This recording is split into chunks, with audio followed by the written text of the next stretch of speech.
Many people are obsessed with London. Obviously, if I didn't love London, I wouldn't be living here as an American expat.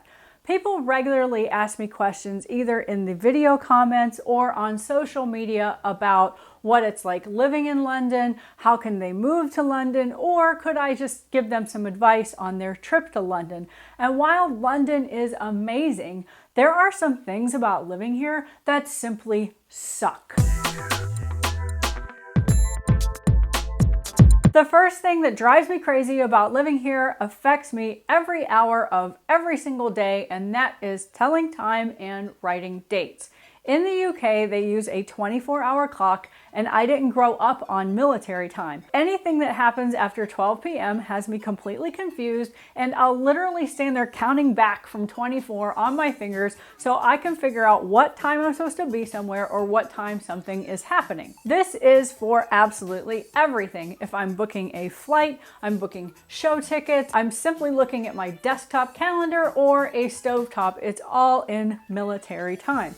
And I get that it makes for less confusion, but when I lived in the US, if I sent a friend a text message and said, let's meet for cocktails at 6, I think it was pretty clear that I meant 6 p.m. The other thing that's confusing is they write dates backwards. For example, Christmas Day.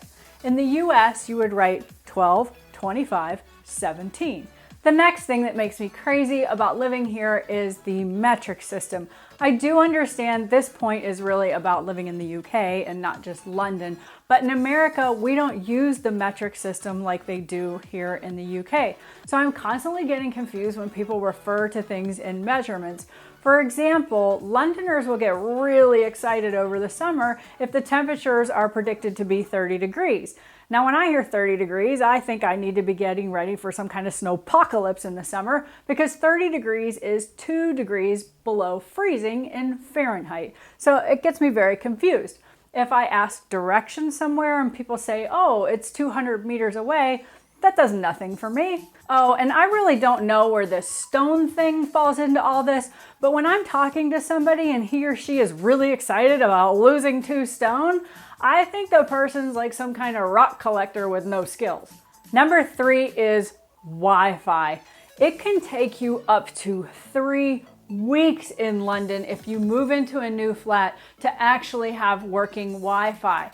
3 weeks. I don't understand how I can run a blog and update something on my blog and the whole world can see the new change like within 30 seconds or 2 minutes, but they can't figure out how to get the right Wi-Fi connection for you when you move into a new flat. Now, if you live in London and you're frustrated by how long it has taken you to get Wi-Fi, please leave that in the comments below. Or even better, if you know of a reputable company that can get you Wi-Fi within, what you think was normal, 2 or 3 days, please leave that company's name in the comments for all of us to use. I really do love the weather in London, and that's why I called my blog Sunny in London, a Florida girl's guide to finding sun and fun in London, because it rarely ever gets as hot as it does in Florida.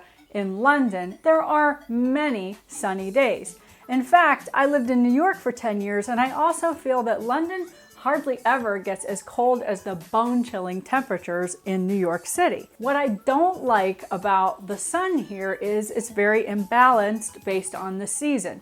For example, in the summer, it'll start getting light at like 5 a.m. and the sun won't set until like 9:45, 10 o'clock. In the winter, see that? It's much different. It's 4:15 right now. In the winter, the sun doesn't come up until about 8:30. And the sun sets around 4 p.m. Even though it isn't as dreary and rainy as everyone thinks it is in London, it's still very hard to keep dry. Ask any American who lives here what it's like to do a load of laundry. If you're lucky enough to even have a dryer in your flat, you'll find that when you do dry clothes, they're only 80% dry at the end of the load. That is extremely frustrating. Welcome to my world of having clothes on drying racks incessantly. Whether you're American, you're a Londoner, or you're from anywhere else in the world, there's a common denominator that we all hate: tube strikes. In the 4 years that I have been living here, I have lost count of how many strike threats or actual strikes have taken place, and they have severely interfered with my ability to get to work or even blogging events. While I feel they're not ultimately as bad as getting caught in a snowstorm, they still cause severe disruption. My opinion is there are more tube strikes here than there are in any other city in the world. I would love your ideas on that in the comments below. Pin, like, or share this video if you found it valuable. My entire blog is based on things that I love about living in London, but let's be honest, any city in the world is going to present its problems.